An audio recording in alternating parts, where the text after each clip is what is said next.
Shalom saudara yang dikasihi Tuhan, haleluya. Kita bersyukur ini adalah second last day sebelum kita mengakhiri bulan Oktober, tentunya hari Kamis 30 Oktober. Kembali saya menemani Bapak Ibu Saudara dengan renungan malam yang saya buat ini. Saya berdoa agar renungan ini menjadi berkat, meneguhkan, menguatkan saudara, mengingatkan kita akan posisi kita sebagai orang-orang yang sudah menang di dalam Kristus. Sebagai orang-orang yang percaya kepada Kristus, maka kita akan share kemuliaan dengan Kristus.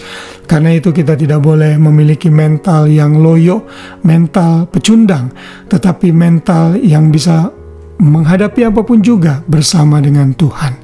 Dan hari ini kita akan belajar dengan judul Kristus Pemberi Kemenangan. Saudara, ini adalah beberapa kesimpulan yang bisa kita ambil termasuk kemarin dan juga besok yang akan kita belajar. Dan kita akan belajar dari 1 Korintus 15 ayat 57 yang menjadi ayat hafalan kita. Saya berharap saudara bisa menghafal ayat-ayat yang saya berikan ini sehingga kita makin dipenuhi dengan firman Tuhan dalam pikiran kita. Di dalam 1 Korintus 15 ayat 57 di sana dikatakan, "Tetapi syukur kepada Allah yang telah memberikan kepada kita kemenangan oleh Yesus Kristus Tuhan kita." Saudara, Rasul Paulus setelah dia menjelaskan doktrin kebangkitan Kristus, lalu kebangkitan kita sebagai orang percaya dalam 1 Korintus 15 ini, pasal yang sangat panjang. Lalu Paulus di akhir-akhir pasal ini menyatakan suatu hari kelak kita akan mengalami pengangkatan, ada satu generasi yang tidak mengalami kematian. Dan Paulus menekankan bahwa maut sudah dikalahkan. Kita sudah belajar hal ini beberapa hari yang lalu bahwa kita sudah menang atas maut sebagai orang-orang percaya. Sehingga maut tidak punya sengat lagi di dalam diri kita. Lalu setelah itu Paulus menutup dalam ayat ini, dia bersyukur karena Tuhan selalu memberikannya jalan kemenangan kepada dirinya di dalam Yesus Kristus Tuhan yang ia percayai. Saudara, bersyukurlah untuk kemenangan yang sudah kita terima di dalam Kristus. Kita bukan lagi orang-orang yang kalah. Tuhan yang sudah memberikan kita jalan kemenangan di dalam Kristus, maka kita harus berjalan terus bersama-sama dengan Kristus di dalam jalan kemenangannya. Kalau Kristus sudah memberikan kemenangan kepada kita, maka apa yang mesti kita lakukan? Jawabannya ada dalam ayat 58, ayat penutup dalam 1 Korintus 15 ini. Di sana Paulus berkata, "Karena itu, saudara yang kekasih, berdirilah teguh, jangan goyah, dan giatlah selalu dalam pekerjaan Tuhan, sebab kamu tahu bahwa dalam persekutuan dengan Tuhan, jerih payahmu tidak sia-sia." Orang-orang yang menang diperintahkan Tuhan untuk berdiri teguh dan jangan goyah.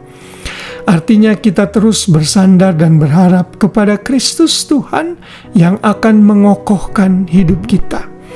Ingat, upah kita nanti adalah sebagai soko guru di surga kekal. Namun saat kita berada di dunia ini, kita harus bersandar kepada Tuhan Yesus sehingga kita bisa berdiri teguh di dalam kuat kuasa-Nya, sehingga kita bisa terus setia dalam pekerjaan Tuhan. Kita melayani Tuhan. Sekalipun upah yang kita akan terima itu di surga, bukan berarti selama kita hidup ini kita tidak berbuat apa-apa. Kita uncang-uncang kaki saja dan berdiam diri. Tuhan tidak mau seperti itu.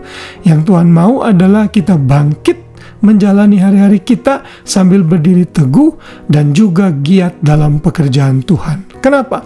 Karena kita tahu dalam persekutuan dengan Tuhan, dalam pelayanan dengan Tuhan, jadilah kita tidak sia-sia.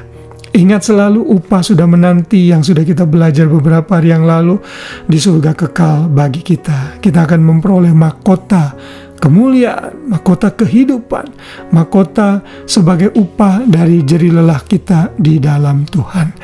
Inilah juga tentunya yang memotivasi saya selalu membuat renungan ini. 7 hari dalam seminggu, 365 hari dalam setahun, hampir 2 tahun ini saya melakukannya. Time consuming, tapi saya bersyukur dengan membuat renungan ini, renungan pagi dalam bentuk tulisan yang saya buat juga, saya jadi makin bisa belajar lagi. Saya makin buka-buka lagi ayat, lalu mulai baca-baca komentari, baca-baca mengenai informasi mengenai ayat yang saya bahas. Sehingga ini juga bentuk saya belajar firman Tuhan lebih dalam lagi. Kenapa saya melakukan itu? Karena saya tahu upah saya sudah menanti. Saya berharap ini juga menjadi motivasi bagi saudara semua agar selalu giat dalam pekerjaan Tuhan. Apakah itu saudara worship leader, singers, mungkin hanya menjadi pendoa, atau mungkin saudaranya jadi usher, bersih-bersih gereja, apapun pelayanan kita, Tuhan mengatakan berdiri teguh, tetap setia, karena sebagai orang yang menang, kita akan menerima upah. Kita tidak boleh goyah dalam hidup ini, dan setia terus dalam pekerjaan Tuhan. Bersama Tuhan kita sanggup menanggung segala perkara. Selamat malam, selamat beristirahat. Biar kasih Kristus menangi kita semua. Tuhan memberkati.